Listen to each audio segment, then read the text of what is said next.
Hello students, आज का हमारा टॉपिक है स्टेप्स इन प्लानिंग प्रोसेस। जैसा कि हम जानते हैं, planning means deciding in advance the future course of action, what to do, how to do, when to do and by whom to do.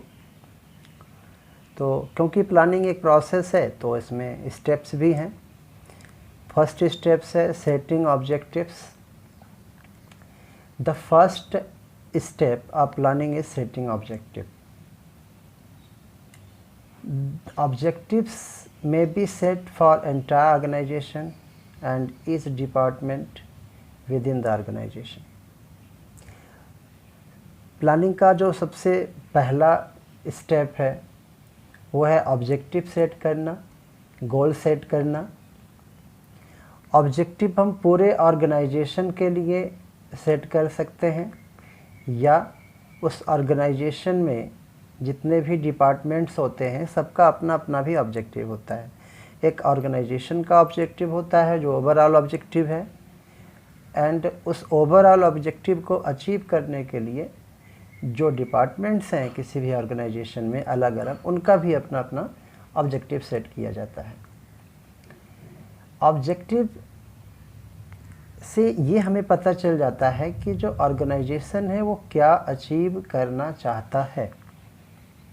Example के लिए ऑब्जेक्टिव्स फिक्स करते हैं। जैसे मान लेते हैं कि कोई कंपनी है, अपना वो सेल को इंक्रीज करना चाहती है 10%, 20%, तो यही ऑब्जेक्टिव है। अब प्रोडक्शन डिपार्टमेंट है, उसको प्रोडक्शन करना है तो वो अपना ऑब्जेक्टिव सेट कर सकता है कि इस पर्टिकुलर मंथ में हमें कितना यूनिट्स का प्रोडक्शन करना है।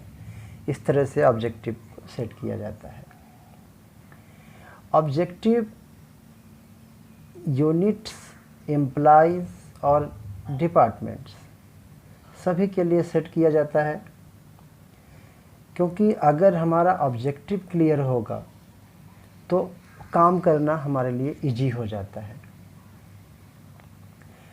और जितने डिपार्टमेंट्स होते हैं वो अपना अपना भी ऑब्जेक्टिव सेट करते हैं, और जो ऑर्गेनाइजेशन का ऑब्जेक्टिव है वो तो है ही, उस मेन ऑब्जेक्टिव को अचीव करने के लिए डिपार्टमेंट्स अपना अपना ऑब्जेक्टिव सेट करते हैं, लेकिन वो in the light of organisations overall objective. जो डिपार्टमेंट ऑब्जेक्टिव सेट करेंगे वो करेंगे अपना सेपरेट, लेकिन उसका जो मेन एम होगा वो ऑर्गेनाइजेशन का ऑब्जेक्टिव को अचीव करना होता है।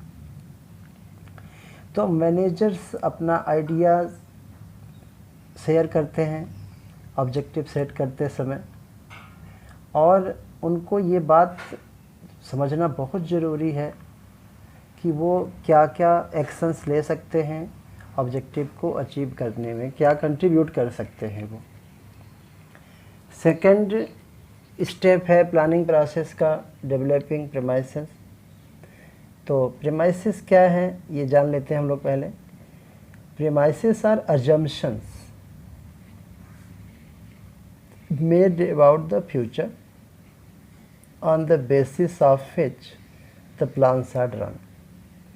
प्रीमाइसेस बोलते हैं अजम्पशंस को, और वो अजम्पशंस किए जाते हैं फ्यूचर के लिए, जिसके बेस पे हम प्लान बनाएंगे। प्लान बनाते वक्त हमें कुछ चीज़ें अज्यूम करनी पड़ती है। तो क्योंकि फ्यूचर अनसर्टेन है इसलिए हमें अजम्पशन तो करना ही पड़ेगा। और ये जो अजम्पशंस होते हैं प्लानिंग के लिए एक बेस का काम करते हैं, और फ्यूचर का भी हम फ्यूचर के लिए तो हम करते ही हैं, फॉरकास्ट करते हैं। और पास्ट का जो हमारा इन्फॉर्मेशन है, पास्ट का जो हमारा परफॉर्मेंस रहा है, पास्ट की जो सिचुएशंस रही हैं, उसको भी हमें देखना पड़ता है। तो प्लानिंग को और ज़्यादा इफ़ेक्टिव बनाने के लिए हमें एस्टीमेट्स करने पड़ते हैं, हमें फॉरकास्ट करने पड़ते हैं कि फ्यूचर में क्या हो सकता है, क्या नहीं हो सकता। मार्केट है, कंपटीशन है, इकोनॉमिक पॉलिसीज हैं, इंटरनेशनल पॉलिसीज हैं, ये सब के बारे में हमें फॉरकास्ट करना पड़ता है।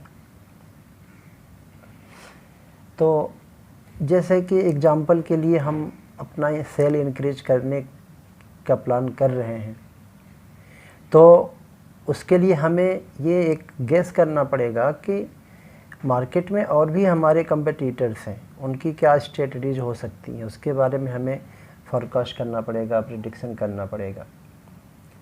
डिमांड है किसी चीज़ की क्या होगी, पॉलिसी क्या चेंज होगी, इंटरेस्ट रेट क्या होंगे, कैपिटल गुड्स जैसे हमें प्लांट मशीनरी अपना एक्सपेंड करना है, मशीन ख़रीदनी है, तो उसके लिए हमें बहुत सारी चीज़ें पहले से गेस करनी पड़ेंगी।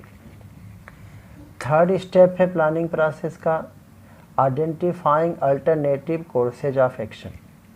एक बार हम जब सबसे पहले ऑब्जेक्टिव सेट कर लेते हैं, फिर हम प्रीमाइसेस डेवलप कर लेते हैं, अब हमें क्या करना पड़ता है कि अल्टरनेटिव कोर्सेज ऑफ एक्शंस, क्या क्या हमारे पास ऑप्शंस अवेलेबल हैं अपने गोल को अचीव करने के लिए। जैसे फॉर एग्जांपल अगर हमें कोई मशीन परचेज करनी है, तो मशीन सप्लाई करने वाली बहुत सारी कंपनीज होंगी, बहुत सारी मशीन होंगी मार्केट में अवेलेबल, तो उनको हमें पहचानना है, सप्लायर से हमें बात करना है, सप्लायर से कोटेशन लेना है, टर्म्स कंडीशंस पूछनी है, उस मशीन की कॉस्ट क्या है, उसमें कितना इन्वेस्ट करना पड़ेगा, उसका ऑपरेटिंग कॉस्ट कितना आएगा और उससे क्या आउटपुट मिलेगा हमें। तो इस तरह से हम क्या करेंगे कि जितने भी अल्टरनेटिव कोर्सेज हैं उनको हम आइडेंटिफाई कर लेंगे। तो क्योंकि for every plan there are number of option, हर प्लान के लिए कई ऑप्शंस होते हैं। पर्सनल लाइफ में भी हमें कहीं ट्रेवल करना है, तो हमें ट्रेन से ट्रेवल करना है तो कई ट्रेन्स अवेलेबल होती हैं, तो वो सब कौन कौन से ट्रेन्स अवेलेबल हैं वो भी हम भले आइडेंटिफाई करते हैं, उसके बारे में इंफॉर्मेशन हम कलेक्ट करते हैं। तो ये हो गया थर्ड स्टेप। फोर्थ स्टेप है evaluating alternative courses. Alternative courses को मीन्स जो ऑप्शंस हैं उनको आइडेंटिफाई करने के बाद उसका हम इवेलुएट करेंगे। पहले जितने अल्टरनेटिव्स हैं उनकी हम लिस्ट बना लेंगे। लिस्ट बनाने के बाद हम देखेंगे कि जो हमारे पास ऑप्शंस अवेलेबल हैं उसकी क्या बेनिफिट्स हैं और क्या उसके कॉस्ट हैं, और जितने भी ऑप्शन हैं वो एक दूसरे से हम कंपेयर भी करेंगे। उसके जितने वेरिएबल हैं, जैसे कॉस्ट है और बेनिफिट है, टर्म्स कंडीशंस हैं, क्या क्या पॉजिटिव उसके पॉइंट्स हैं, क्या क्या नेगेटिव पॉइंट्स हैं। हर ऑप्शन के कुछ पॉजिटिव पॉइंट्स होते हैं, कुछ नेगेटिव पॉइंट्स होते हैं, उनको हम एग्जामिन करेंगे, थॉरोली एग्जामिन करेंगे और कंपेयर करेंगे एक दूसरे से। तो कोई भी अल्टरनेटिव या कोई भी ऑप्शन हमें चूज़ करने से पहले, सेलेक्ट करने से पहले हमें ये देखना पड़ेगा उसकी फिजिबिलिटी क्या है, मीन्स प्रैक्टिकेबिलिटी, रियल लाइफ में उसको फॉलो करना पॉसिबल है कि नहीं है, उसकी कॉस्ट क्या है, उसके कंसिक्वेंसेस क्या हैं, उसके बेनिफिट्स क्या हैं, ये सब पे हमें डिस्कस करना पड़ेगा, जज करना पड़ेगा उसको। इसके बाद है फिफ्थ हमारा जो स्टेप है प्लानिंग प्रोसेस का, वो है सेलेक्टिंग एन अल्टरनेटिव। अब यहाँ पे मेन हमारा काम आ गया मैनेजमेंट का, डिसीजन लेना। यहाँ पे अल्टरनेटिव्स को एवेल्युएट करने के बाद उसमें से एक हमें जो बेस्ट वन है हमारे लिए वो हमें सिलेक्ट करना है। तो यहाँ पे real point of decision making बोलते हैं इसको प्लानिंग में। तो जो भी हम अल्टरनेटिव सेलेक्ट करेंगे वो हमारे लिए मोस्ट फिजिबल होना चाहिए, मोस्ट प्रॉफिटेबल होना चाहिए और कम से कम नेगेटिव कंसिक्वेंसेज हों इसके। हर अल्टरनेटिव के कुछ पॉजिटिव पॉइंट्स होंगे, कुछ नेगेटिव पॉइंट्स होंगे। तो हमको ये देखना है डिसीजन लेते समय कि पॉजिटिव पॉइंट्स ज़्यादा से ज़्यादा हों और नेगेटिव पॉइंट्स कम से कम है वही, और हम कौन सा हमारे लिए ज़्यादा सूटेबल है। ज़रूरी नहीं है कि जो ऑप्शन, जो अल्टरनेटिव दूसरे के लिए सूटेबल हो हमारे लिए भी वही सूटेबल हो। हमें अपने ऑर्गेनाइजेशन के अकॉर्डिंग देखना है, अपनी कैपेसिटी के अकॉर्डिंग देखना है। जैसे हमें कोई मशीन परचेज करनी है तो उसका हमारा बजट क्या है, उसकी कॉस्ट से हम कंपेयर करेंगे। अगर हमारे बजट में है तभी हम ले सकते हैं। ये सब चीज़ें देखनी है तो सेलेक्ट करना है। इसके बाद आता है 6th, इम्प्लीमेंटिंग द प्लान। तो प्लान को इम्प्लीमेंट करना। तो अब यहाँ पे अभी तो हम लोग प्लानिंग के प्रोसेस पढ़ रहे हैं, तो प्लान को इम्प्लीमेंट करने के लिए जो और भी जो मैनेजरियल फंक्शंस हैं वो आ जाते हैं एक्शन में, रोल में आ जाते हैं, उनका रोल आ जाता है। प्लान को इम्प्लीमेंट करने के लिए फिर हमें उसके लिए ऑर्गेनाइज करना पड़ेगा, फिर उसके लिए हमें क्या क्या करना है, मटेरियल क्या चाहिए, मनी हमको कितना चाहिए, कहाँ से चाहिए, काम करने वाले लोग क्यों चाहिए, ये रियल में क्या प्लान को क्या करना है कि इसको हमें